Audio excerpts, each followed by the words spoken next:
Hello, my dear students. How are you all? I hope you all are well.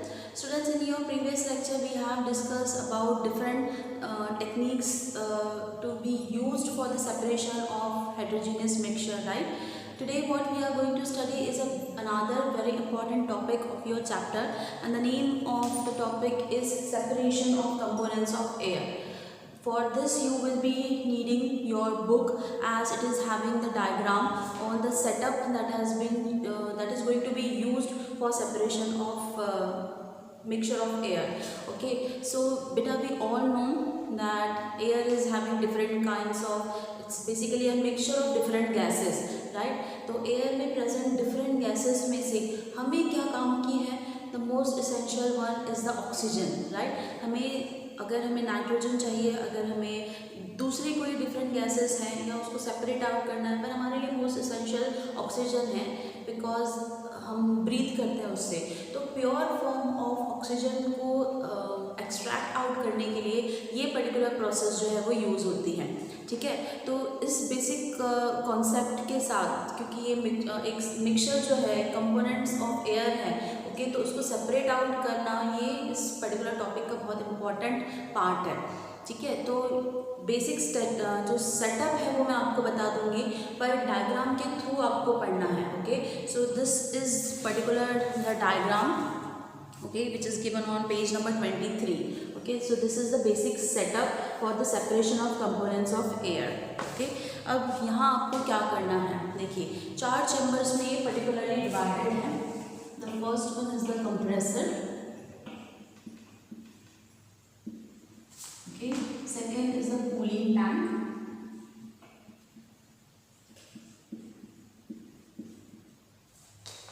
Third one is the separator, and fourth one is your fractional distillation.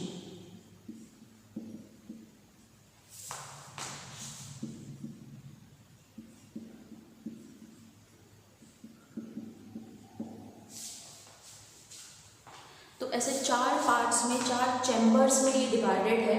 पहला है आपका compressor, second है cooling tank, third one is your separator, and fourth one is your fractional distillation.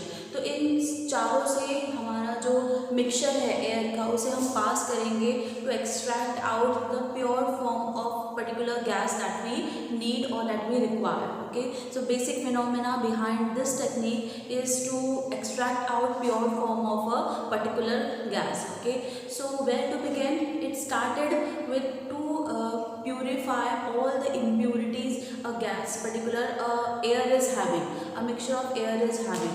तो हमें सबसे पहले क्या करना है, we need to wash the air mixture, okay, with what? Caustic soda. Now what is caustic soda? You might have studied in your 7th standard, है ना। caustic soda is nothing but what? NaOH. okay, this is caustic soda. So हमें क्या करना है कि air mixture को जो है उसे वॉश करना है, किसके साथ? कास्टिक सोडा के साथ। अब एयर मिक्सचर में कौन सी गैसेस होती हैं? ऑब्वियसली कार्बन डाइऑक्साइड, सल्फर, है ना। ये गैसेस कैसी हैं? इन्हें इम्प्योरिटीज़ के तौर पर माना जाता है और इन्हें हमें सेपरेट आउट करना होता है, राइट। तो इन्हें कैसे सेपरेट करेंगे? Bye washing it with caustic soda. Now when we are washing it with different particular mixture of air, होगा क्या? what will be the result? See, carbon dioxide will react with this caustic soda. If it is reacting with caustic soda, that is NaOH, what do we get? We get Na2CO3, NaHCO3, that is sodium bicarbonate. हमें क्या मिलता है? Sodium bicarbonate मिलता है, okay. अब what you have done in this, you have converted carbon dioxide gas into a what? A solid sodium bicarbonate, okay. क्या कर दिया आपने? एक गैस को आपने कन्वर्ट कर दिया है into something that is solid, okay. Now अब एक सॉलिड को प्यूरिफाई करना कैसा होगा? बहुत ईजियर होगा ना। ऑब्वियसली एक गैस के कंपैरेटिवली अगर आपने किसी चीज़ को सॉलिड में कन्वर्ट किया है तो उसको प्योरीफाई करना, उस चीज़ की इम्प्योरिटीज़ को रिमूव आउट करना बहुत ज़्यादा ईजी होगा, right. So here same sulphur will also is also reacting with NaOH. What result we get? Either we will get Na2S, that is sodium sulfide, or we could get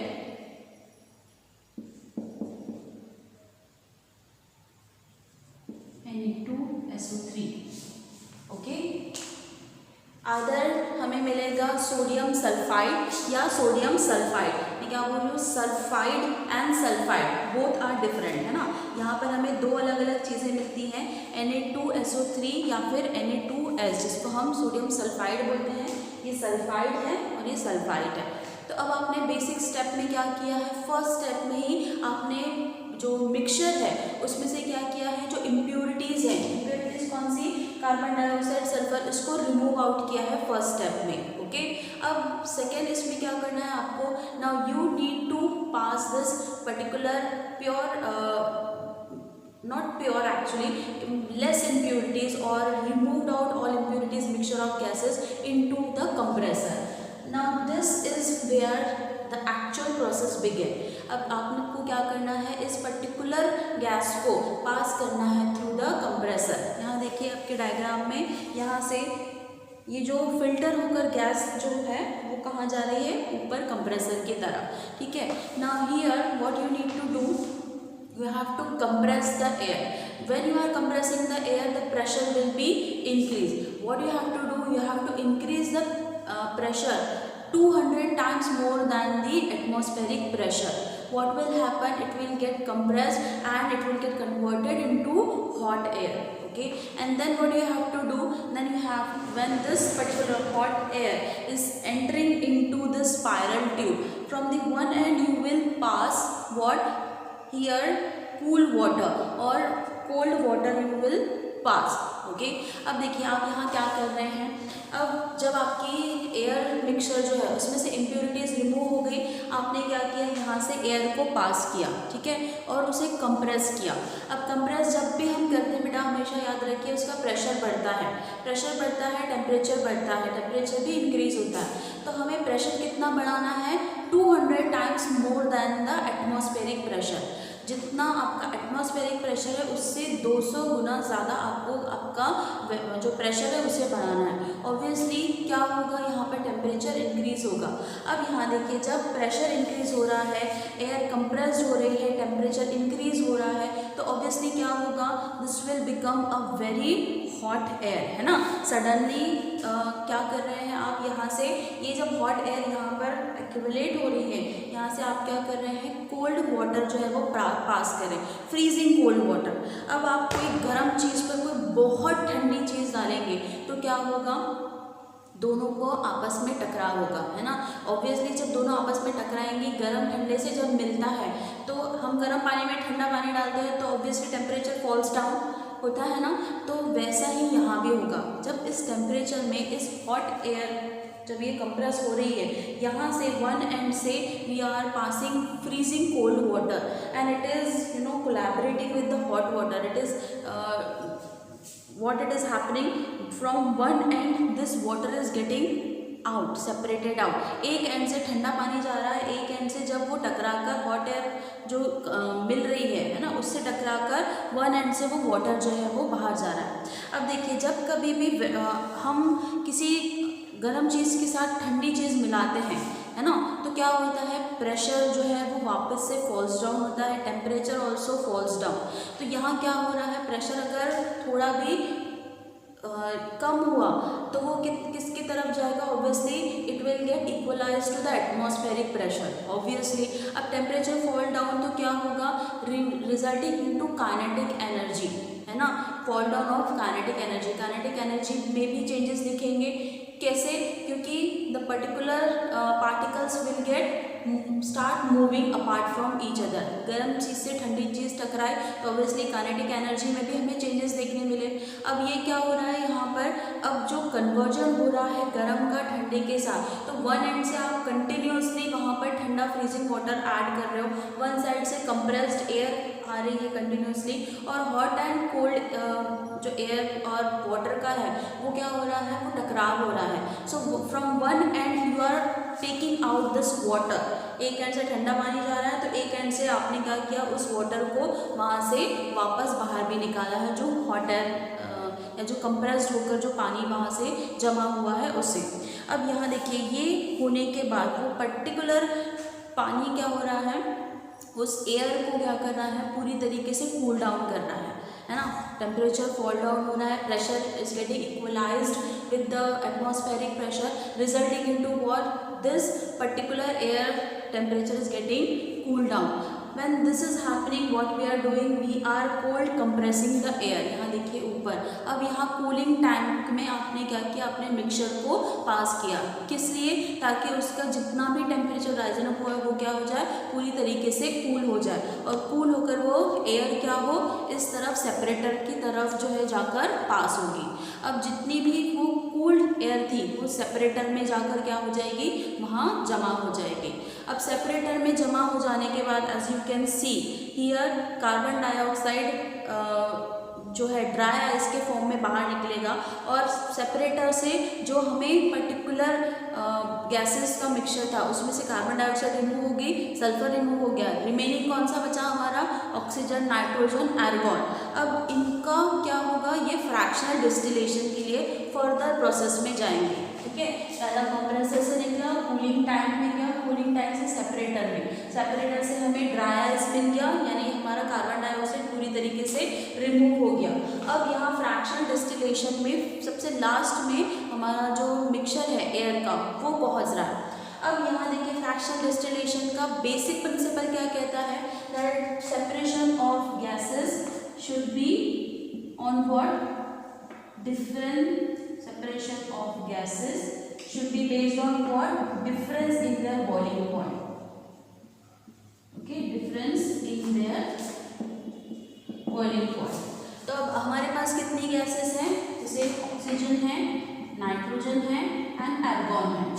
okay, तो oxygen का कितना है boiling point, this is 97 kelvin, nitrogen का कितना है, this is 77 kelvin, argon is having 87 kelvin. अब देखिए, अब ये इतना कूल डाउन हो गया है कि वो लिक्विफाइड हो जाता है। मिक्सचर क्या हो रहा है, जब कूलिंग टैंक से सेपरेटर की तरफ जाकर फ्रैक्शनल डिस्टिलेशन में पहुंचता है तो वो पूरी तरीके से लिक्विफाइड हो जाता है, पूरी तरीके से लिक्विफाइड होकर वो फ्रैक्शनल डिस्टिलेशन के लिए आता है। और हमें पता है कि जब एक फ्लास्क में हमें डिफरेंट टाइप ऑफ गैसेस होती हैं तो हम क्या करते हैं, we start heating the process, है ना, we start heating that particular flask, बराबर है। तो जब हमने हीटिंग प्रोसेस स्टार्ट की तो क्या होगा, टेम्परेचर विल स्लोली इंक्रीज। अब टेम्परेचर जब स्लोली इंक्रीज हो रहा है तो वो एकदम से 97 केल्विन पर पहुंचेगा क्या, नहीं, वो कहाँ पहुंचेगा, जो सबसे कम है, that is 77। The temperature will rise up to first 77 kelvin, है ना, देन फिर वो 80s में आएगा, देन 85, देन 87, बराबर है। तो सबसे पहले हमें क्या मिल जाएगा, this particular nitrogen will boil and will get converted into vapour step, बराबर है। जब ये नाइट्रोजन बॉयल होगा, लिक्विड स्टेट में है, लिक्विफाइड स्टेट में है, तो ऑब्वियसली वेपर स्टेट में एग्जिस्ट करेगा। और जब वेपर स्टेट में है तो हम क्या कर सकते हैं, इसको कूल डाउन कर कर एक स्टील सिलेंडर में we can separate out and we can collect it, बराबर है। अब यहाँ देखिए, हमने नाइट्रोजन जब बॉयल हुआ, ठीक है, 77 केल्विन पर पहुँचने के बाद वेपर स्टेट में हमने क्या किया, स्टील सिलेंडर में कलेक्ट कर लिया। What is remaining, oxygen and argon. Now this heating process is continue, हमने उसको बंद नहीं किया, heating process is continue. So continue होने के बाद ऑब्वियसली 77 के बाद temperature will rise up to 87 kelvin exactly, then it will reach argon, then you can have the vapor state argon in the flask and you can collect it separately in another cylinder। ठीक है, एक बार ये भी vapour state में पहुंच जाएगा और जब फ्लास्क में जमा होगा तो वहाँ से हम किसको सेपरेट आउट कर सकते हैं, एर्गॉन को, इन डिफरेंट पर्टिकुलर सिलेंडर। अब जो फ्लास्क में हमें मिलेगा remaining, that is oxygen, that will be in the pure form, है ना। अब हमारे पास क्या है, किसी भी इम्प्योरिटीज से बाहर निकाला हुआ प्योर फॉर्म ऑफ ऑक्सीजन है। जब हीटिंग पूरा तरीके से उस लेवल 97 केल्विन तक पहुंचेगा। तो 97 केल्विन पर पहुंचने के बाद ये कहाँ जाकर डिस्टिलेशन फ्लास्क में जाकर जमा हो जाएगा, जहाँ से हम इसे कलेक्ट कर सकते हैं। तो आई होप स्टूडेंट्स कि ये जो टेक्निक है ये आपको समझ आई हो, क्योंकि ये बहुत इम्पॉर्टेंट है। ओके, कि separation of particular gas from a mixture of gases is really very important. ये आपके एग्जाम पॉइंट ऑफ व्यू से भी बहुत इंपॉर्टेंट है। Any two particular questions can be asked depending upon a short one और a long one. Okay, तो इस तरीके से हम एक प्योर ऑक्सीजन को इसमें से एक्सट्रैक्ट आउट कर सकते हैं। Okay, so this was all about separation of components of air. Okay, now we will be studying about city water tank, that is separation of what, not separation actually, it's water purification। तो चलिए इसको भी पढ़ लेते हैं हम। I'll rub it off and I'll write it। okay, तो चलिए कंटिन्यू करते हैं with water purification। okay, so this is the basic setup that you have, okay, on page number 24। okay, so basic setup आप देख लीजिए। यहाँ पर दो तरीके के टैंक है, one is the filtration one also, then that has been pass to the chlorination tank and through this this particular water is getting passed on to homes।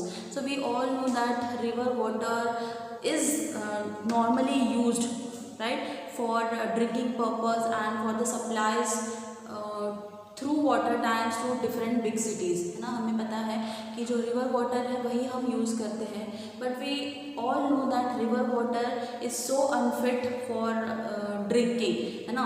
So before coming to our home it has been purified where in the water treatment plant. तो water treatment plant में ये जो drinking water है which comes directly from the river is treated so that we should get a particular fit water that is quite having a removal of I could say impurities, toxic chemicals and all। तो हमें बहुत अच्छे से पता है बेटा, ये आपने बायो में भी पढ़ा हुआ है ना, 8th स्टैंडर्ड में, कि इम्प्योरिटीज़ बहुत सारी होती हैं, टॉक्सिक केमिकल्स होते हैं। सो टू रिमूव देम हमारे पास वाटर ट्रीटमेंट प्लांट होते हैं, जहाँ से ये ट्रीटेड वाटर, ये केमिकली ट्रीटेड वाटर ही हमारे घर में पास ऑन होता है। देन फिर हमारे घर में हम उसे बॉईल करना या फिर आरओज़ का यूज़ करना, उसके बाद हम एज एन ड्रिंकिंग पर्पज़ के लिए यूज़ करते हैं, बराबर है। तो पर ये जो वाटर टैंक्स या फिर वाटर ट्रीटमेंट प्लांट्स में जो यूज़ होते हैं वो स्टेप्स, इसके लिए हम पढ़ेंगे कि कौन से बेसिक स्टेप्स जो हैं that they follow so that this unfit drinking water becomes fit for us. Okay, so देखिए बेसिक फर्स्ट जो है सेडिमेंटेशन प्रोसेस है। अब यहाँ सेडिमेंटेशन प्रोसेस में क्या होता है, this particular water is allowed to stand in 2 big tanks, है ना। अब यहाँ देखिए 2 बड़े बड़े टैंक आपको दिख रहे हैं। यहाँ पर क्या हो रहा है, सेडिमेंटेशन की प्रोसेस होती है। अब sedimentation is already been studied. क्या होता है सेडिमेंटेशन में, सेडिमेंटेशन में जो पार्टिकल्स हैं they are allowed to, suspended particles are allowed to stand. अब सस्पेंडेड पार्टिकल्स मीन्स व्हाट, जिसका पार्टिकल साइज बहुत बड़ा होता है। अब उन पार्टिकल्स को क्या किया जाता है, they are allowed to stand. The heavier one will get settle down, बराबर है। जो हैवियर वन है वो क्या होंगे, वो सेटल डाउन होंगे, water will flow, okay, at the top, बराबर है। अब ये जो सेटल डाउन हो गए हैं वो पेबल्स है या सस्पेंडेड पार्टिकल जो भी है वो क्या होते हैं, आगे पास ऑन होते हैं, कहाँ पर, फिल्ट्रेशन के लिए, ठीक है, फिल्ट्रेशन के लिए। अब सपोज करिए कि जो सेमी क्लियर वाटर ही हम बोल सकते हैं, क्योंकि सेडिमेंटेशन प्रोसेस में सिर्फ जो बड़े सस्पेंडेड पार्टिकल्स है वही रिमूव होते हैं, सब कुछ क्लियर नहीं होता, सारी इम्प्योरिटीज़ जो है वो प्योरीफाई नहीं होती हैं। ओके, तो फिल्ट्रेशन की प्रोसेस के दौरान जब यहाँ फिल्ट्रेशन के लिए पर्टिकुलरली यहाँ देखिए फिल्ट्रेशन के लिए जब पास किया जाता है तो फिल्ट्रेशन के प्रोसेस में बहुत सारी चीज़ें होती हैं। तो semi clear water when is suspended to the filtration process, it has charcoal, it has gravel, it has different pebbles also, sand filter courses also. So this will allow, what it will allow, to pass through these particular chambers. There are beds of this particular sand. अब ये क्या होता है, यहाँ पर अलग अलग layers है. यहाँ देखिए ये वाटर की लेयर है, ये फाइन सैंड की है, यहाँ ग्रेवल है, and last is the course gravel. अब देखिए पार्टिकल साइज किसी का कितना भी छोटा हो, हर लेयर पर क्या होगा, कहीं ना कहीं वो जाकर स्टक होगा ही होगा, है ना.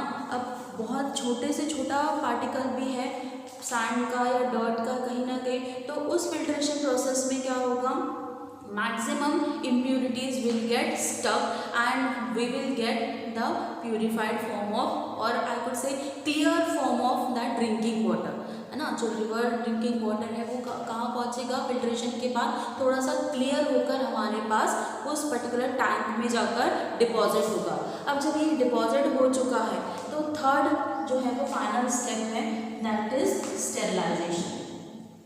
Okay, sterilisation.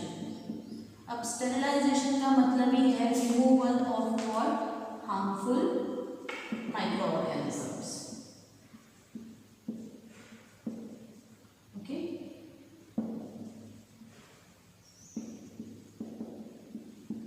चलो तो सेडिमेंटेशन के बाद फिल्ट्रेशन में हमें प्योर फॉर्म ऑफ या clear form of that water we get. After the filtration, the water is passed on to the third chamber, third tank, that is where the sterilization process takes place, where the removal of different harmful bacteria, microorganism is killed. किसके through? Either with the chlorination or with different chlorine gas passing, है ना. अब यहाँ पर या तो chlorine gas pass होती है, ओके, जिसको हम मोनोक्लोरामाइन भी बोलते हैं. ओके, मोनोक्लोरामाइन या फिर क्लोरीन डाइऑक्साइड.